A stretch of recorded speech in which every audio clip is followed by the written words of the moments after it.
Hello అండి, welcome back to my channel. మీకు thumbnail చూస్తుంటే అర్థమయ్యే ఉంటుంది కదా, ఇది యాక్చువల్గా యూట్యూబ్ రిలేటెడ్ కాదు. నేను వీడియో పోస్ట్ చెయ్యని రోజు పోస్ట్ చేస్తాను ఈ వీడియోని. అంటే వీక్లీ 3 వీడియోస్ వస్తాయి కదా, సో అవి డిస్టర్బ్ అవ్వకుండా ఉండేలాగా పోస్ట్ చేస్తాను ఎప్పుడొకసారి. ఈ వీడియో ఎందుకు చేస్తున్నానంటే, యాక్చువల్గా నేను మామూలుగా ఈ మానిటైజేషన్ ప్రాసెస్ల కోసమో లేదంటే ఛానల్ చెక్కింగ్స్ ఇవన్నీ చేస్తూ ఉంటాను కదా, సో పేమెంట్ తీసుకుంటాను అనమాట వాటికి. అయితే నార్మల్గా స్కాన్ కోడ్ పంపిస్తాను పేమెంట్ చేయడానికి. ఇచ్చినప్పుడు వాళ్ళు నాకు పేమెంట్ చేస్తారు, ఇమీడియట్గా అయిపోతుంది, అంతా అయిపోతుంది. అయితే నేను అసలు యూజ్ చేయని స్కాన్ కోడ్కి నేను ఎప్పుడో యూజ్ చేశాను. ఈ మధ్యకాలంలో మరి ఎవరికి పంపించలేదు. నేనైతే 1 ఇయర్ బ్యాక్ పంపించాను ఆ స్కాన్ కోడ్. ఇప్పుడు చాలా తక్కువ మందికి అసలు అది పంపించింది కూడా, అండ్ వాళ్ళందరూ నాకు ఆల్రెడీ చేసేసారు కూడా. అయితే అది పొరపాటున వచ్చినాయో ఏంటి అనేది అయితే నాకు తెలియదు. అమౌంట్ అయితే వచ్చాయన్నమాట. ఇది యాక్చువల్గా ఒక చిన్న షార్ట్ వీడియో కూడా చేసి పెట్టచ్చు, కానీ షార్ట్ చేస్తే ఏంటంటే ఎవరెవరికో వెళ్ళిపోతూ ఉంటుంది వీడియో, సంబంధం లేని వాళ్ళకి, రికమెండేషన్స్లో. సో ఒరిజినల్ నా సబ్స్క్రైబర్స్కి రీచ్ అవ్వాలి. ఇప్పుడు నా లాంగ్ వీడియోస్ చూసేవాళ్ళే నన్ను కాంటాక్ట్ అవుతారు, షార్ట్స్ చూసేవాళ్ళు ఎవరు కాంటాక్ట్ అవ్వరు. ఎందుకంటే వాళ్ళకి ఓపిక ఉండదు, లాంగ్ వీడియో చూసే ఓపిక ఉండదు కాబట్టి ఖచ్చితంగా కాంటాక్ట్ అవ్వరు. నేను చెప్పే ఇన్ఫర్మేషన్ నచ్చాలి, అర్థం కావాలి అంటే లాంగ్ వీడియో చూస్తేనే అర్థం అవుతుంది. సో అలాంటి వాళ్ళే చేస్తారు కాబట్టి లాంగ్ వీడియోనే చేసి పెడుతున్నాను. సో వాళ్ళు 3000 అయితే వేశారనమాట స్కాన్ కోడ్ ద్వారా. ఇక్కడ ఎందుకు ఇంత వీడియో చేయాలా అనే డౌట్ మీకు రావచ్చు. ఇప్పుడున్న మన స్కామ్ రోజుల్లో ఏం చేస్తే ఏమవుతుందో కూడా మనం చెప్పలేని సిచ్యువేషన్. ఏది నొక్కితే ఏమవుతుంది ఏంటి అనేది. ఇప్పుడు నేను ఒక స్కాన్ కోడ్ పంపించాను అనుకోండి, అది తెలుసు, నా ముక్కు మొహం నేనేంటనేది మీకు తెలుసు, నా ఛానల్స్ తెలుసు మీకు. ఎవరో తెలియకుండా ఎలా పంపించేస్తాను చెప్పండి. ఇప్పుడు ఈ స్కామ్ ఆల్రెడీ జరిగింది ఇంతకుముందు, మా సిస్టర్కే జరిగిందనమాట. వాళ్ళు ఏంటంటే అమౌంట్ వేశారు, ఎంత 9000 ఎంతో 5000 ఎంతో వేసి తెగ ఫోనులు చేస్తున్నారంట. మొబైల్ నెంబర్కి ఫోన్పే ద్వారా వేశారనమాట. వేసి మీరు రిటర్న్ చేయండి అని చెప్పి. అదేంటి, మనకి ఇట్లాంటి ఫ్రాడ్స్ చాలా జరిగాయి. అలా రిటర్న్ చేస్తే ఇంకా మొత్తం మన అకౌంట్లో ఉన్న అమౌంట్ అంతా వెళ్ళిపోవడము అట్లాగా. సో ఇప్పుడు ఈవెన్ ఇది కూడా అంతే. అసలు నేను పంపించకుండా నాకు స్కాన్ కోడ్కి ఎవరు చేస్తారు? ఇప్పుడు అంత చూసుకోకుండా అయితే ఏం పంపిరు కదా, జనరల్గా టకటక నొక్కేసుకుంటే ఏం వెళ్ళిపోరు కదా. స్కాన్ కోడ్ ఏదనేది గమనిస్తారు కదా. సో అది చూసుకోవాలన్నమాట జాగ్రత్తగా. అది చూసుకోకుండా వేశారా లేదంటే కావాలని వేశారా ఏంటి అనేది అయితే నాకు అర్థం కాలేదు. తెలుగు వాళ్ళే, కానీ మనం ఎవరిని నమ్మలేని సిచ్యువేషన్ కదా ఇప్పుడు. అందుకని నేను వీడియో చేసి పెడుతున్నాను అనమాట. మీ డబ్బులు బ్యాంక్లో ఉన్నట్లే నా దగ్గర ఉంటే ఒక రకంగా. మీరైతే ఏం భయపడాల్సిన, ఇది ఎవరు వేసిన వాళ్ళకి చెప్తున్నాను, అందరికీ కాదు. అది మీరు కనుక వేసి ఉంటే ఆ స్క్రీన్ షాట్ నాకు పెట్టండి, నేను చూసి మీకు రిటర్న్ చేస్తాను అమౌంట్. అంటే నాకు కన్ఫర్మ్ అవ్వాలి కదా. సో రిటర్న్ అయితే చేస్తాను కంపల్సరీ. ఈ వీడియో చూస్తే కనుక నాకు మెసేజ్ చేయండి. ఒక 2 months వరకు చూస్తాను కంపల్సరీ. చూసి ఇంకా కూడా రాలేదనుకోండి, ఈ వీడియో రీచ్ అవ్వాలని కోరుకుంటున్నాను. ఇంకా 2 months తర్వాత కూడా రాలేదనుకోండి మెసేజ్ వాళ్ళ నుంచి, ఆ 3000 కూడా నేను ఏదో ఒక మంచి పని కోసమే యూజ్ చేస్తాను. నాకు వేరే వాళ్ళ రూపాయి ఒక్కటి కూడా ఈజీగా అంటే ఊరికే అట్లా తీసుకోవడం అయితే నచ్చదు. 3 సార్లు వెళ్ళాను వేద్దాము అని చెప్పి, మళ్ళీ ఏమో ఎక్కడో ఒక టెన్షన్ అనమాట. ఎందుకు వచ్చిన గొడవ, అసలుకే ఉన్నదానిగా ఇదవుతుంది అని చెప్పి మళ్ళీ వెనక్కి వచ్చేయటం. 3 సార్లు వెళ్ళాను, టైప్ చేస్తాను, వెనక్కి వచ్చేస్తాను, అట్లా జరిగిందనమాట. సర్లే అసలు వీడియో చేసి పెడదామనేసి ఈ వీడియో అయితే చేస్తున్నాను. వేరే వాళ్ళు కష్టపడిన సొమ్ము నాకు ఒక్క రూపాయి కూడా అవసరం లేదు. ఎందుకు అనేది కూడా చెప్తాను. యాక్చువల్గా రీసెంట్గా జరిగిన ఎక్స్పీరియన్సెస్ అనమాట. ఒకరోజు ఒక ఛానల్ చెక్కింగ్ కోసం వచ్చారు. మామూలుగా 600 తీసుకున్నాను అనమాట వాళ్ళ దగ్గర. వీడియోస్ నెంబర్ని బట్టి ఉంటుంది అనమాట అమౌంట్. అయితే తీసుకుంటే వీడియోస్ ఉన్నాయి, ఎక్కువే ఉన్నాయి, షార్ట్స్ వీడియోస్ తక్కువే ఉన్నాయి, షార్ట్స్ ఎక్కువ ఉన్నాయి అనమాట. అయితే మొత్తం ఒకే టైప్ ఆఫ్ కంటెంట్ చూడడానికి అంతా ఒకే రకంగా ఉంది. నాకు పెద్ద టైం కూడా ఏం పట్ల, జస్ట్ ఒక 15 minutesలో అయిపోయింది. నాకేంటంటే నేను ప్రతి ఒక్క వీడియో ప్రతి ఒక్క షార్ట్ చూస్తాను, చాలా కేర్ఫుల్గా చెక్ చేస్తాను ఛానల్స్ని. ఆ రోజు అది అంతా ఒకటే కదా, ఈజీగా అయిపోయింది అనమాట.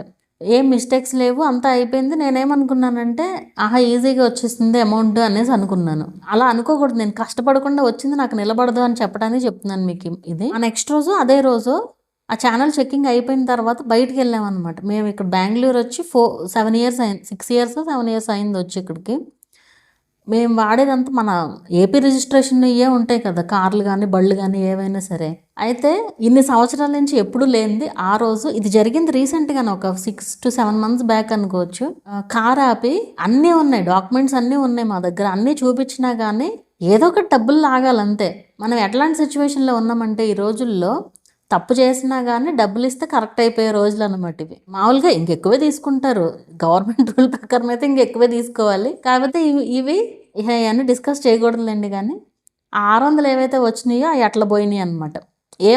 మొత్తం అన్ని డాక్యుమెంట్స్ ఉన్నా కానీ అదేంటి డిఫెక్టివ్ నెంబర్ ప్లేట్ అంటే ఇప్పుడు యాక్చువల్గా రూల్ ఉంది, ఎవరైనా సరే ఎక్కడైనా వెళ్ళొచ్చు అనేది మనకి ఎప్పుడో వచ్చింది. కానీ వీళ్ళు ఏం చెప్తారు, భారత్ రిజిస్ట్రేషన్ లేదంట. అదేదో డొక్కులో కారు 15 సంవత్సరాల క్రితం ఉంది, దానికి మళ్ళీ భారత్ రిజిస్ట్రేషన్ లేదని చెప్పి ఇదనమాట. సో అక్కడ ఏమైంది, నాకు అదే అనిపించింది, మనకి ఈజీగా డబ్బులు రాకూడదు, వస్తే ఇట్లాగే పోతాయి అని చెప్పి రెండు సార్లు ఎక్స్పీరియన్స్ అయింది నాకు. మళ్ళీ రీసెంట్గానే మొన్న జరిగింది, నిన్నే అనుకుంటా, ఒకళ్ళు మానిటైజేషన్ ప్రాసెస్ కోసం వచ్చారు. ఇంతకుముందు నేను ఛానల్ చెక్ చేశాను, వాళ్ళకి చెక్ చేసిన తర్వాత కూడా అప్పుడు పే చేస్తాను. నేను ఏదైనా సరే మొత్తం ఇప్పుడు ప్రాసెస్కి వచ్చినా కానీ ఆ అమౌంట్ మైనస్ చేస్తే చెప్తాను అనమాట ఎవరికైనా సరే. అలాగే చెప్పాను. వాళ్ళు సరే తగ్గించమంటే ఎంతో తగ్గించాను, 400 అట్లా తగ్గించాను మొత్తం ఓవరాల్గా. తగ్గిస్తే ఆవిడ ఓకే అన్నారు. తగ్గించిన తర్వాత అట్లని తర్వాత మళ్ళీ మొత్తం వేసేస్తారు. సో నాకు ఇక్కడ ఏమైంది, 400 ఎక్స్ట్రా వచ్చినట్లు ఒక రకంగా. నేను ముందు వద్దని చెప్పినా కానీ ఆవిడ వేసేసారు కదా, ఆ వచ్చినవి నిన్న ఇంకొకరికి సమర్పించాల్సి వచ్చింది అనమాట. ఇలాంటి సిచ్యువేషన్. అది కూడా డిఫెక్టివ్ నెంబర్ ప్లేట్ అని చెప్పి, లెఫ్ట్ హ్యాండ్ లేదని చెప్పి, అసలు లెఫ్ట్ హ్యాండ్ ఉంది అక్కడ. అది ఏంటంటే టైం ఇంకా అంతే. అట్లా అవి వచ్చినాయి అంటే నాకు ఇమీడియట్గా తెలిసిపోద్ది. సో నేను ఎప్పుడైతే నాకు ఈజీగా వచ్చినాయి అనుకుంటానో అయిపోయినట్టే. ఇప్పుడు ఇదే అంతే. ఆ 3000 కూడా నాకు మనసులో లేదు ఒక రకంగా. మా చెల్లిని అడుగుతాను, ఇదేంటి ఏసైనా ఏం చేయను అని చెప్పి. ఎందుకు కావాలని రిస్క్లో పెట్టుకోవడం ఎందుకు, వాళ్ళే కంప్లైంట్ చేసుకుంటారు చేస్తే. లేకపోతే ఇప్పుడు మీ వాళ్ళే అయితే కనుక నువ్వు ఒక వీడియో చేసి పెట్టినా కాంటాక్ట్ అవుతారు కదా అనేసి తను కూడా చెప్పిందనమాట.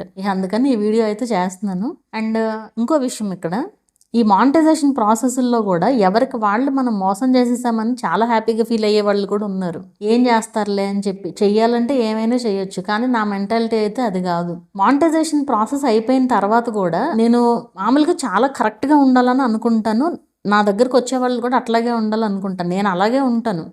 నా దగ్గరకు వచ్చే వాళ్ళు కూడా అలాగే ఉండాలి అనేసి అనుకుంటాను. ఎలాంటి తెలివితేటలు ప్రదర్శిస్తారంటే, నేను నా దగ్గర అన్నీ ఉన్నాయి ప్రూఫ్స్, స్క్రీన్ షాట్స్తో సహా నేను యాడ్ చేసి ఒక వీడియో చేశాను అనుకోండి, వైరల్ అయిపోవచ్చు. నేను కూడా నా మెంటాలిటీ అది కాదు, వరస్ట్గా ఉంటుంది అట్లా. ఇంకొకళ్ళ గురించి కంప్లైంట్ చేసి మనం డబ్బులు సంపాదించి ఆ డబ్బులు తిన్నా కూడా అరగదు ఒక రకంగా చెప్పాలంటే. అవన్నీ నేను స్క్రీన్ షాట్లు పెట్టాను అనుకోండి, మన వాళ్ళు వెళ్ళి ఆ ఛానల్స్లో మామూలుగా వేసుకోరు అసలు.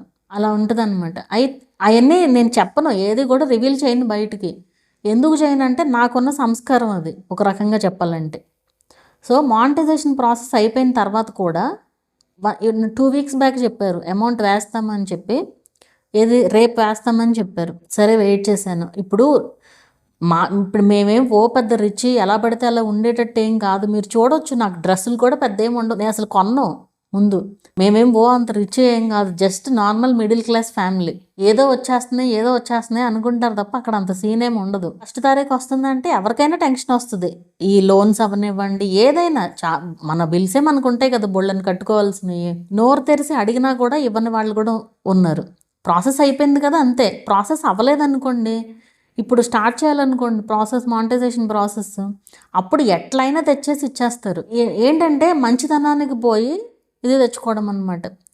కోర్స్ నేను వాళ్ళని అడిగాను, ఇవ్వలేదు, ఏం చేస్తాం, ఇంకా నాతో అవసరం రాకుండానే ఉంటుందో చెప్పండి. ఇట్లా చేసే వాళ్ళు కూడా ఉన్నారు. చూసే వాళ్ళకి ఎట్లా ఉంటుందంటే, ఇప్పుడు ఎవరైనా ఛానల్ చెక్ చేయించుకున్నారు అనుకోండి, ఊరిని నా నుంచి ఇన్ని వచ్చినాయి అంటే అసలు ఈ అమ్మాయికి ఇంకెన్ని వచ్చేస్తుంది అనుకుంటారు. అక్కడ అంత సీనే ఉండదు. ఛానల్ చెక్కింగ్కి రోజుకి 30 మంది అడిగితే వచ్చేది 2-3 ఉంటారు. ఒక్కొక్క రోజు చాలా రేర్గా ఒక 5 మెంబర్స్ అట్లా ఉంటారు. ఒక రోజు అయితే 6 మెంబర్స్ వచ్చారు. కోర్స్ వాళ్ళందరూ ఒకటే రోజు అడిగిన వాళ్ళు కాదు, వేరే రోజులు అడిగి తర్వాత అప్పుడు వచ్చిన వాళ్ళు అనమాట. అలా కూడా ఉంటుంది. అంతేగాని 20 మంది అడిగితే ఒకళ్ళో ఇద్దరు వస్తుంటే ఆ 20 మందికి రిప్లై ఇవ్వాలి. ఆ 20 మంది డౌట్స్ క్లారిఫై చేయాలి, అన్నీ ఫ్రీగానే. నేనేంటంటే నాకు ఇష్టమైన పని నేను చేస్తాను. నాకు రిప్లైస్ ఇవ్వడం ఇష్టమే. విసుక్కునేటప్పుడు విసుక్కుంటాను కూడా, అది వేరే విషయం.